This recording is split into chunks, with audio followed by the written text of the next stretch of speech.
Hola a todos y todas, todos sean bienvenidos, bienvenidas a este programa que hemos pensado con mucho cariño para ti, para ustedes, para que puedan conocer a quienes, a nuestros profes de la Escuela Cómica, a nuestros profes del universo colectivo del juego, y que es precisamente lo que vamos a estar hablando el día de hoy. Vamos a partir este encuentro con profes notables con Moisés Eluzúa, que viene a cerrar la Semana de la Educación Artística con este seminario fenomenal que no se lo pueden perder, que los cupos ya están repletos, pero estamos haciendo este programa para que efectivamente tú puedas conocer un poquitito más a este profe notable el día de hoy, que es Moisés. Bienvenido, Moisés. Muchas gracias, Cecilia. Un gusto. Y qué alegría poder tenerte aquí así mirándonos a los ojitos como dijimos antes. Excelente. Este nuevo formato del día de hoy. Así que lo aprovechamos. Y yo desbloqueando aquí el celular para no efectivamente olvidar y ver bien cómo es que partimos esta entrevista. Primero, gracias por venir a Linares. Llegó tempranito, tenemos el taller ahora en unos días y él llegó antes, así ya full linarense. Gracias por movilizar todo lo que implica el estar aquí. Y entonces, para ir de lleno, cuéntanos, ¿quién eres tú, Moisés? ¿Y cómo es que llegas al mundo de la pedagogía de emergencia? Bueno, agradezco muchísimo la invitación, es un honor estar acá. Y yendo a tu pregunta, el camino no fue inmediato hacia la pedagogía de emergencia, sino que fue primero hacia la pedagogía. En el mundo Waldorf, yo trabajo desde la pedagogía Steiner desde siempre, digamos. Y se dio por lo que uno podría llamar casualidad, que nunca es casualidad. Donde yo de la pedagogía Waldorf conocí una ampliación que se llama pedagogía vivencial, que eso sí tiene que ver con el juego y con la risa y con la experiencia de la naturaleza, y empecé a formar algo que se llama EOS vivencial.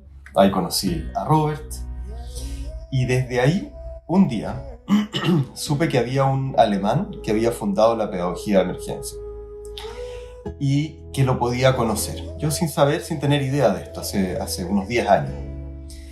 Entonces se organiza un encuentro entre Bernd Ruff se llama, y yo.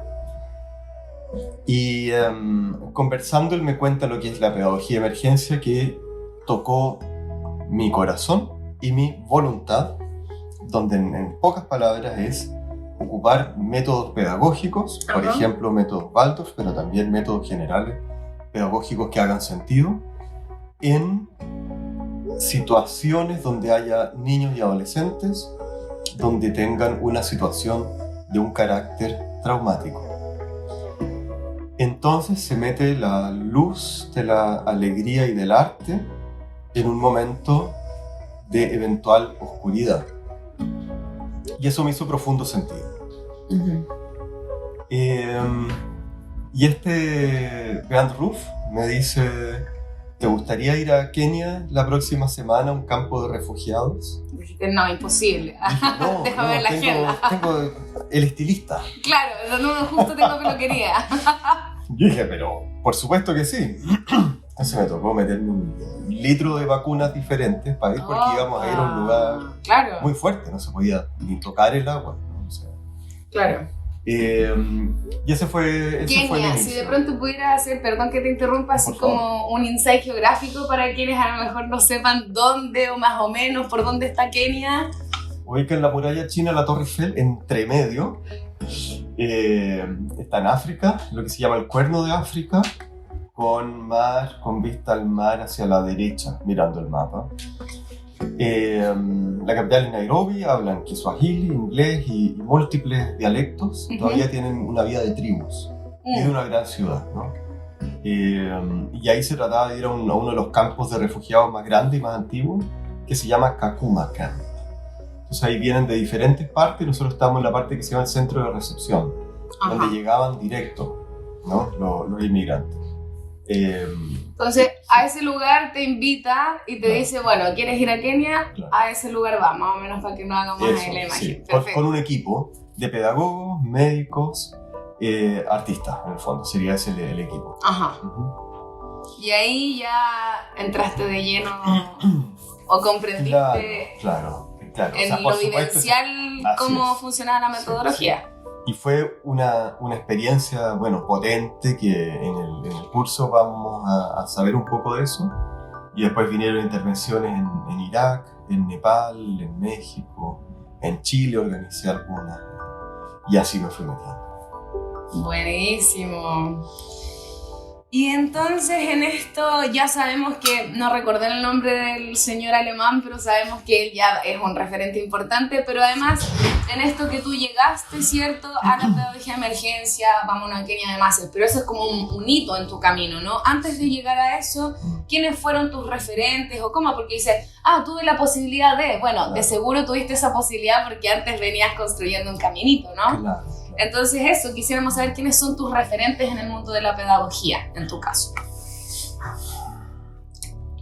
Tengo que partir con mis profesoras de básica. Claro, como mi mundo, el mundo Waldorf, eran personas donde yo no tenía ninguna duda que veían una luz inapagable en cada uno de los niños, por ejemplo, en mí, aunque yo me portara mal, que era el caso. Y llegué hasta quinto básico, después hice un tour, me portaba tan bien que me llamaban de diferentes colegios, yo sentía como que me echaban, pero en el fondo era muy, muy requerido, hasta que al final terminé en exámenes libres, y donde yo no siempre vi que el profesor o la profesora veía realmente que la luz en mí se apagara. Entonces yo me quedé con eso, que hay un amor, una reverencia indiscutible por el niño, por el ser humano, por lo tanto. Y después, claro, yo me fui a Alemania a estudiar 10 años y vivía allá, entonces mis referentes son de allá. Referente para mí, porque estudio la antroposofía, Rudolf Steiner, el fundador de la antroposofía, entonces ahí estoy intentando leer y estudiar desde siempre. Por ahí va la cosa. Ajá. Sí. Bueno, Robert, debo decir que Robert Cartwright es un gran referente, lo digo con toda honestidad. Sí. Le mandamos un saludito al joven Robert, ahí cuando vea este programa, se conecte, de seguro, va a estar por ahí mandando corazoncitos, así. Bien, tú decías antes que en el fondo la pedagogía de emergencia iba como a poner la lucecita, la alegría del arte en contextos, ¿cierto?, súper exigidos y, por qué no decirlo fuerte y claro, traumáticos. Entonces ahí me quedo como pensando en esto del arte, que es lo que nos mueve aquí, principalmente desde La Pala, ¿no? Y entonces ahí me pregunto, ¿qué es lo que hizo o ha hecho el arte en tu vida? ¿Sí? Como esta lucecita que no se apaga, que algunos profes sí pueden efectivamente verla, no sé qué. ¿Cómo entra el arte en esta ecuación, si pudiéramos decirlo de alguna manera? Mi único posible acercamiento a la pedagogía es entender que la pedagogía es arte. Tal vez ciencia también y oficio, de todas maneras, ¿no? Pero la pedagogía es arte. Y no me refiero a la pedagogía tiene que tener clases de arte, me refiero a la esencia misma del arte pedagógico, ¿no? Entonces, desde ahí la conexión con quienes uno trabaje, tanto con los colegas como con los niños y adolescentes que uno intente guiar, acompañar, aprender de ellos, conocer y todo lo que significa. Entonces, el arte, en el fondo, ha hecho justamente que yo también pueda buscar que está esa luz, ¿no? Y es de conexión, o sea, de la búsqueda de lo bueno, verdadero y bello en el fondo, y de lo interesante y de lo improvisado que es, ¿no? Y no de lo repetitivo, que sería una ciencia donde uno siente, encontré un camino, sino que busca un camino con otros, donde hay una humildad de la búsqueda, ¿no? Donde gracias a eso se mantiene fresco, con preguntas, más que con dogma. ¿Tal vez por ahí? Sí, lógico. Y esta es una pregunta que a mí me encanta poder hacerle a todos los profes en nuestros encuentros con profes notables. Pero antes de hacerla, vamos a saludar a nuestros media partners que siempre están ahí apañando, apoyando con todo, que son Canal 30 y también Revista Endémica. Así que les mandamos un abracito caluroso y ahí también a todos y todas quienes se van conectando. Gracias por comentar, por estar aquí al pendiente. Seguimos entonces con Moisés Eluzúa, que va a estar realizando acá en La Pala el seminario de Pedagogía de Emergencia. Y ahora sí, que vamos a ir con la próxima pregunta, y que es la que yo decía que me encanta poder hacerle a los profes y a las profes, y es, en todos estos años de pedagogía, ¿qué es lo que a ti más te ha llamado la atención del desarrollo de los seres humanos en tu práctica pedagógica, lo que tú has podido ver? Y que además en tremenda pregunta, una pregunta sí, difícil y genial y interesante, realmente es un regalo esa pregunta. Y yo diría que en la pregunta misma está un poco lo que yo respondería, que es lo que ya estaba un poco hablando, que es la pregunta, en el fondo, ¿no? O sea, siento que un gran motor es pero no siempre la pregunta inocente, naif, que se transforma en todo puede ser, no existe ni la luz ni la oscuridad, sino que buscando, encontrando y preguntando, y eso es lo que me llama la atención. Es decir, cuando yo siento conocer o una cultura o una edad, tengo que conocerla y saber en qué tengo seguridad al diferenciar si estoy tratando con niños, niñas de 9 años o de 12, ¿cierto? O de 17. Entonces yo ya sé la diferencia, ¿no? Y están las diferencias fisiológicas, están las diferencias en la personalidad y en la mirada y todo, pero siempre tengo que preguntarme, ¿quién eres tú dentro de este momento del desarrollo del ser humano, que son los 17 años, por ejemplo?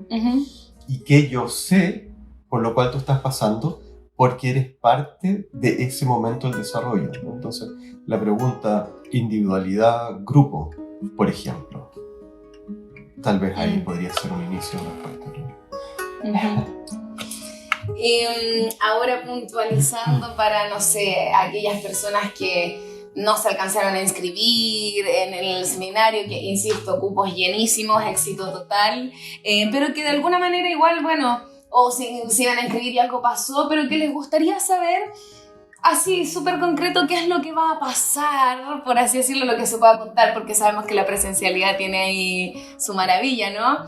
Pero de alguna manera que les pudieras contar a quienes efectivamente van a participar del taller y a quienes no, pero les gustaría saber, así súper concretamente, ¿con qué se van a encontrar en este seminario de pedagogía de emergencia? ¿Qué cosas eventualmente podrían pasar y o cuáles no? No sé, de donde tú quieras contarnos. Tal vez como idea general es tener una conciencia de esto que he repetido de la luz y la sombra, y cómo tienen un rol, y no olvidarnos por tener una cúpula me refiero a una burbuja de risas y un tipo de arte, sino que también existen otras vivencias para las cuales nosotros, los dones artísticos de humor, de sensibilidad que tengamos, hacia dónde las podemos verter, pero para eso hay que mirar. Entonces te va a hacer una mirada a lo que es un trauma, de cómo se puede comprender, ¿cierto? Hay 4 niveles, bien específicos, cómo vamos a entender un trauma, ¿no? Porque nosotros más o menos sabemos, ¿sí? Lo usamos coloquialmente, esa palabra, pero después entender bien, después entender de las formas como comprenderlo, en 4 niveles, vamos a ver cómo se diferencian, no solamente cómo entenderlo, sino que cada trauma, cómo se diferencia. Es diferente un trauma, una situación traumática causada por la naturaleza a causada por el ser humano. Es diferente si es que el ser humano está lejos o si es la persona que te cuida. Entonces un poco hay que estar preparado a meterse en una seriedad interesante y a sensibilizar, porque de nuevo desde el corazón vamos a poder completar el círculo, hacer el yin yang, por decirlo así, es decir, que está la luz, la oscuridad, pero acá y acá también están puntos de lo uno y de lo otro. Vamos también a tener a Catalina, que ella trabaja con el primer septenio, es decir, con niños de 2, 3 hasta los 7 años.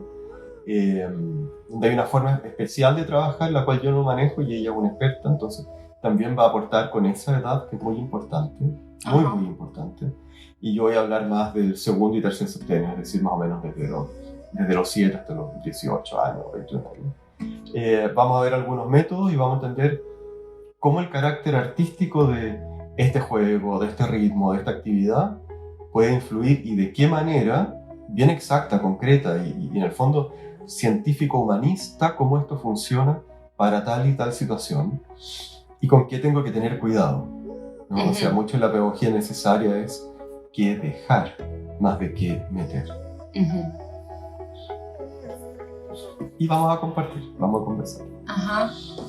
Me gustaría, y no sé, tú puedes responder o no, me gustaría salirme un poquitito de la estructura de las preguntas antes de hacer la última. Y preguntarte, me quedó como resonando esto de llegar a un lugar con una metodología X, en una situación que es súper exigente, que niños, niñas, aparentemente cero disposición a querer aprender un algo o jugar o encontrarse incluso con otros cuando están en escenarios muy complejos o exigidos. Y tú decías que era llevar la lucecita del arte, de la alegría un poco a estos lugares. Me gustaría si pudieras compartirnos como qué ha pasado ahí o si efectivamente seguro hay lugares en los que de pronto sí, wow, y creemos que hay una sesión que funcionó perfecta a pesar de todo lo que ocurre, pero de seguro hay otros contextos en los que a veces no se logra tanto quizás, o esto de la lucecita de la alegría y el arte mientras me están bombardeando al lado, como esa contradicción que yo creo que es la vida misma, ¿no? Como así es, como día, noche, luz, sombra, que tú también lo mencionabas, como la danza del yin y el yang, ¿no? Como si pudieras contar por ahí un poquitito. Difícilmente vamos a llegar a un lugar donde ha pasado algo específico, porque también hay traumatizaciones que son duraderas en el tiempo, que se van sumando, ¿no? Y hay otros que son repentinos. Entonces, a ver si pudiera contar algo de experiencias que también quiero compartir en el taller. Por ejemplo, voy a tratar de resumirlo en un campo de refugiados también de sirios en Irak, que habían sido, ¿cierto?, echados, entonces llegaban. Y la situación es la siguiente, generalmente los campos de refugiados de inmigrantes, que arman los campos en un lugar lejano a la ciudad. Entonces están aislados y tienen prohibición de ir a trabajar, ¿no? Entonces en algunas culturas, por ejemplo, los roles de hombre y mujer son muy diferenciados, ¿no? Por supuesto uno llega con juicios y opiniones, pero los tiene que sacar. También hay temas religiosos y miles de cosas, los cuales uno no se mete, ¿no? Entonces, por ejemplo, ahí uno veía cómo los hombres no iban a trabajar nada en lo casero, que es lo único que quedaba. Ni siquiera podían construir, o sea, tienen la prohibición de ocupar materiales sólidos. Están las carpas, y ellos lo que les queda es ver en qué pasar el tiempo, pero que sea dentro del honor que para ellos significa ser hombre, diferenciado de la mujer, ¿no? Y la mujer tiene los niños, tiene la casa, tiene lavar, tiene miles de cosas, tiene ir a comprar, tiene cocinar, tiene lavar los platos. Entonces, ahí primero hay una gran diferenciación. Entonces, por ejemplo, fuimos a una escuela que habían puesto de hecho unos containers, que ya era un lujo, entonces estaban ahí trabajando y tenían un espacio abierto. Y habían profesores y profesoras. Y el profesor también es diferente a la profesora, porque ellos tenían la suerte que habían traído sus propios profesores y maestros para seguir con la pedagogía tradicional, ¿no? Entonces nosotros llegamos muy respetuosamente y nos encontramos con una clase de movimiento, la clase de educación física, que es una de las clases más interesantes para nosotros porque es la más abierta, donde podemos meter, donde nos vemos enteros, vemos al ser humano y nos podemos mover. Y la clase de educación física, como ellos la llevaban, era con un pito y y movimientos duros, ¿no? Con medios militares, ¿no? Eso era. Y después siguió los profesores, dejaron a los niños libres y se empezaba un salvajismo fuerte donde ellos se iban realmente a dar la espalda, y estos niños que sí habían tenido una situación de alta traumatización, donde casi todos los dibujos aparecían muertos y pistolas y tal, entonces eso lo vivían, ¿no? Ellos mismos lo jugaban y eran de alta violencia entre ellos, ¿no? Entonces ahí tenemos que habían dos extremos. Uno, cero libertad, y lo otro, total libertad, y ninguno de los dos era saludable. Nosotros nos metemos ahí a tomar la posibilidad de hacer un medio. Entonces, vamos a hacer este mismo ejercicio con este mismo ejemplo, pero para los que no están lo quiero compartir. Tomamos cuerdas de saltar y las movemos lentamente en el suelo. No así, sino que simplemente pendular. Entonces se arma una fila, que ya armar una fila, cualquier cosa que sea geométrica y ordenada, es muy difícil de lograr, ¿no? Entonces ahí pedimos ayuda, porque nosotros incluimos a la comunidad. Muy importante, o sea, el niño irradia algo que los otros también pueden tomar. La idea es que se queden con uno o dos métodos y con comprender lo traumático que es normal en qué tiempo y qué no. Bueno, entonces teníamos estas cuerdas, primero una moviéndose suavemente, y ellos tienen que ver cómo meterse para pasar sin tocar la cuerda, ¿no? Que la cuerda es una culebra que los puede picar, y si los pica las piernas se les ponen amarillas, o sea, algo chistoso, ninguna cuestión grave. Entonces los niños tienen que sincronizar el movimiento propio con un movimiento externo, ¿sí? ¿No? Cuando uno se ve frente a eso, uno empieza incluso como a hacer así, ¿sí? Está todo el cuerpo metido, para ver cuándo pasar. Y no todos lo lograban, ¿cierto? Se enredaban y seguían, se ponían de nuevo, y claro, se colaban, le pegaban al otro porque querían hacerlo, y ahí teníamos que ir regulando, etc. Sucedió que en eso los profesores del lugar fueron a mirar esto, estaban ayudando y dijeron, pero es que esto no puede ser, lo están poniendo algo que ellos no saben hacer y no le están diciendo cómo hacerlo. Y fueron a reclamar al director. El director vino, habló con nosotros, estaba el Bernd Ruff, y hablamos con él y dijimos, pero déjennos probar, van a ver que hace sentido, ¿nos permiten? Nos dieron permiso. Qué bueno. Claro, y ahí empezamos, y los profesores no se aguantaron, lo explicaban, los tomaban de la mano y los metían, y ahí iban los niños, y poquito a poco esto nervioso de no poder empezó a ser divertido y rítmico, o sea, tan, pam, pam, tan, tan, tan, y empezaron a respetar la fila, pusimos más cuerdas, y ahí empezó a fusionar algo rítmico. El sistema rítmico que está en el centro, ¿no? el corazón y el pulmón, desde ahí irradia hacia arriba y hacia abajo la salud. Entonces ahí vimos claramente cómo desde un caos, como desde una polaridad, pudimos con esfuerzo y con dificultad meternos al medio y ver que sí hubo, o sea, cambian los rostros, ¿no? La risa ya no es la risa histérica del traumático, del traumatizado, o lo parco también del traumatizado, ¿no? Que hay dos paralizaciones, sino que una respiración. Buenísimo. Eso, y quizá un poquito más o menos, es lo que vamos a estar este fin de semana, ¿cierto? Practicando, conociendo, compartiendo saberes, sentires, pensares en esto de la pedagogía de emergencia. Y para ir finalizando entonces este noble encuentro con este profe notable, vamos a hacerle la última pregunta, y esa pregunta es: ¿hay algo, Moisés, que no te hayamos preguntado en esta entrevista, en esta conversa, que a ti te gustaría compartir? Nada. ¡Ah, perfecto! Mejor respuesta. Entonces eso, no sé si quisieras ahí a esa cámara a lo mejor despedirte, decir alguna cosita para la gente de Linares, y si no, ya vamos cerrando. ¿Cámara 3? Eso. No, nada, simplemente agradecer profundamente la oportunidad de poder hablar de esto, de compartirlo. Gracias Ceci, gracias Roberts, gracias La Pala. A los que estén viendo esto y les interese, es posible seguir profundizando. Este es un taller de una introducción, de una visión general, pero se puede seguir profundizando. Yo estoy disponible para eso. Nada, gracias. Tengamos el corazón despierto, fuerte y sensible, para saber que todos tenemos nuestra historia. Muchas gracias y nos vemos en el próximo Encuentro con Profes Notables.